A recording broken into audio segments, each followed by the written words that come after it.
look, when you're being attacked by globalist enemies, he's got to take the gloves off. Roger Stone, what do you think? Alex, I'm in total agreement. First of all, I got to urge you to stop mincing words and tell us how you really think. Yes, sir, I will. You're on fire today, really on fire. And I congratulate you, and I couldn't agree more. People need to buy these T-shirts and wear them on the streets, distribute them to your friends and your allies, because it is the single best way to break through the mainstream media blackout of the facts regarding Russia, the facts regarding the recent election, the facts regarding the corruption in the Obama administration. This is guerrilla politics. It's over the top, and it works. The new news, the Washington Post goes, oh, 20th Century Fox and a bunch of others have all these hundreds of fake websites attacking us by name, Trump, you, I, putting fake words in our mouths, total defamation, but it's okay because it's for movie production. No, it's not. It's totally fake. While they accuse us of this, I mean, this is just insane. They have gone to levels of criminality never before seen. Well, this morning, Congressman Eric Swalwell of California called for a special prosecutor to look into Roger Stone's extensive Russian business connections. I have a better idea, Congressman. Why don't you waive your congressional immunity so that I can sue you and prove in a court of law that I have no Russian business contacts and that you are a stone-cold, bald-faced liar, a pussy, a coward, hiding behind your congressional immunity to make half-baked... And let's expand. Just last week, the chairman of the Intelligence Committee said they gave him all the evidence. There's not even frickin' phone calls. It's completely made up. Yeah, they have nothing. Look, the New York Times has reported on January 20th and more recently that the intelligence services have emails, financial records of transactions, and telephone intercepts that prove that top Trump aides, including yours truly, were in touch with the Russians. This is really simple. Put up or shut up. And you keep saying, I want to have the committee hearing, which they said they'd have, then they poisoned you. Well, I got to go because you got to go and have your guests come up. But what about, Trump said weeks ago, Obama's behind these leaks. Obama came out in the New York Times and said he was. That's illegal. And he's not president. He doesn't have immunity anymore. I mean, he is a piece of arrogant craziness. Well, and we know that the second and third levels at the Central Intelligence Agency are leaking like a sieve, leaking about surveillance of General Flynn, a felony, leaking that I myself have had a FISA court warrant, a secret warrant to monitor my communications for the last year. Think about that. Every email, every text message, every phone call listened to by the government. Your phone calls with Donald Trump. My phone calls with Alex Jones. It's an outrageous violation of my civil liberties. And while they may now have my grocery lists, they don't have any contact with the Russians. This is a witch hunt. The Intelligence Committee admits it, so they just put out more BS in the fake news New York Times. Roger Stone coming up. Thank you very much. I'm Roger Stone, helping out my good friend Alex Jones here on InfoWars. I am outraged by the chain of illegal activities and leaks by the Obama administration, specifically our intelligence community. Leaking that General Flynn was under surveillance is a felony punishable by 10 years in jail. Leaking that Roger Stone and Paul Manafort had secret FISA court warrants authorizing the surveillance of our emails, our phone calls, our text messages. That leak is a felony punishable by 10 years in the brig. So it is time for the Trump Justice Department and those honest folks that are still left at the FBI to begin enforcing the law. My advice to the president, very clear. Can the entire second level at the Central Intelligence Agency, but not before you authorize the FBI to review their emails, their text messages. Let us find and prosecute the leakers. And in fact, if Barack Obama has given multi-millions of dollars in violation to the law to left-wing advocacy groups, he too should be prosecuted. Now, joining me here on InfoWars is one of my favorite people, Len Colodny. Len is the author of Silent Coup, which is the definitive book on what really happened in Watergate. Len is also, I think, one of the foremost experts on the journalist Bob Woodward. Now, I read recently, Len, that Bob Woodward is now going to write the definitive insider account on Donald Trump, and that the Trump White House is giving Bob Woodward access.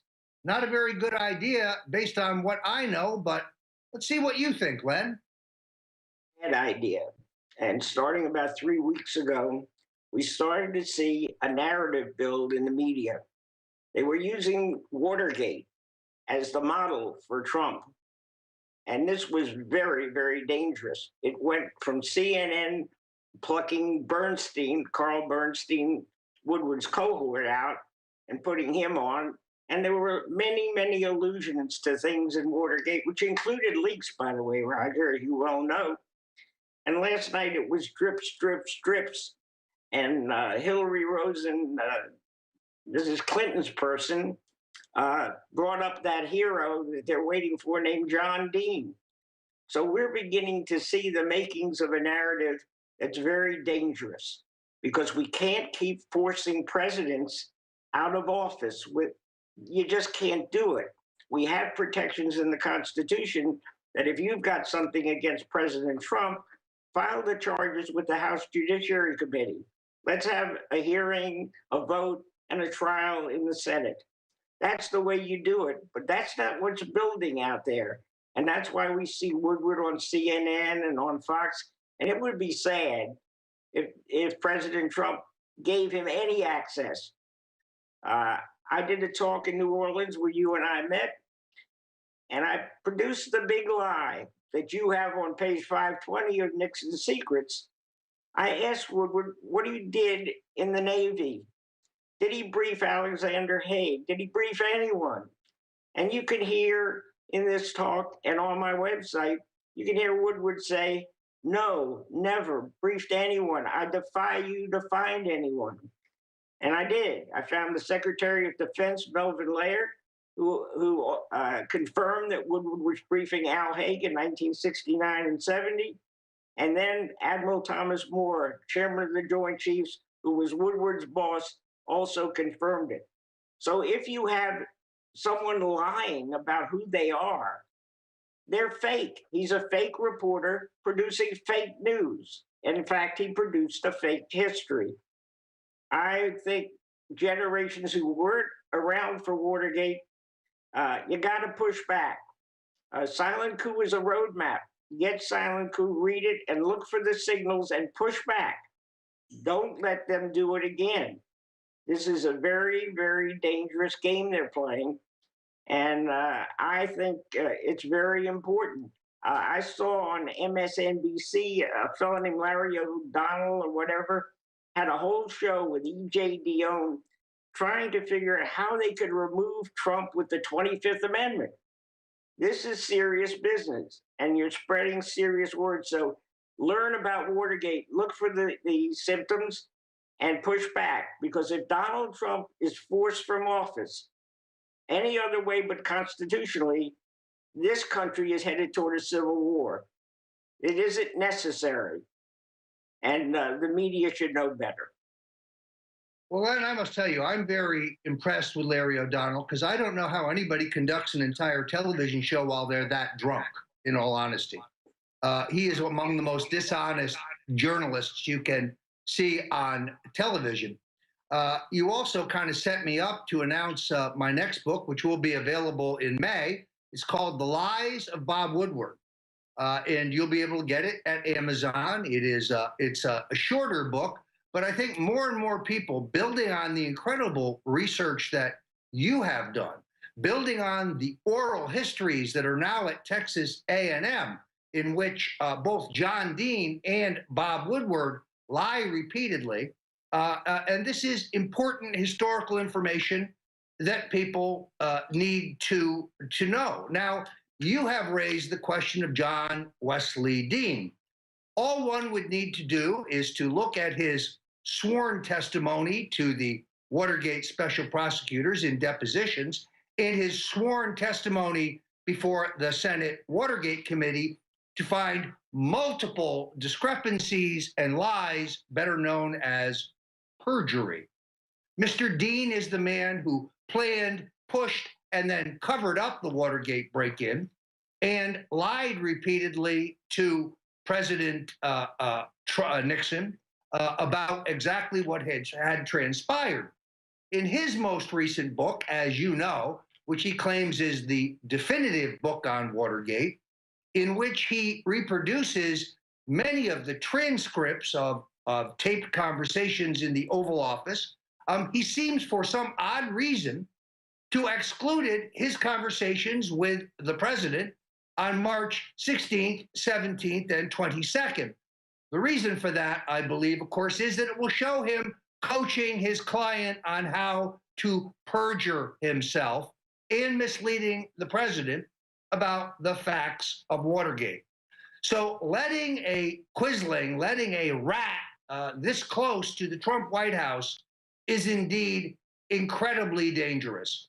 I would suggest to the president that it is not wise to allow him any kind of access, because the book he writes, as the book he wrote about former CIA Director Bill Casey, will be rife with falsehoods, lies, and fake news.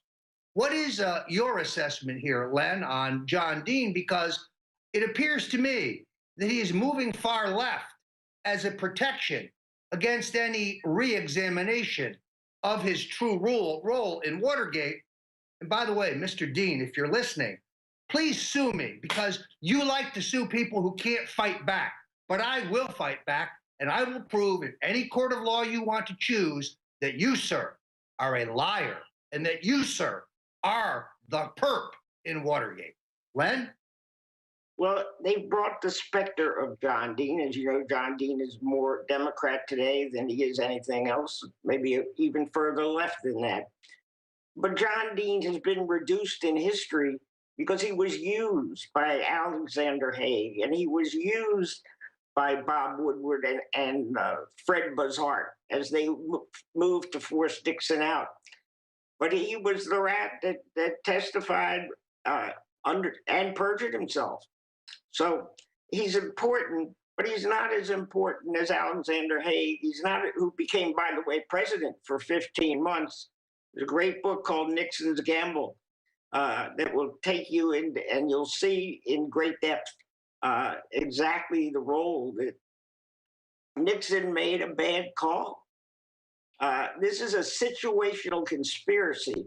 When I say that, it isn't a true conspiracy, because Nixon appoints General Haig to be his chief of staff. He didn't know that General Haig was going to drive him from office.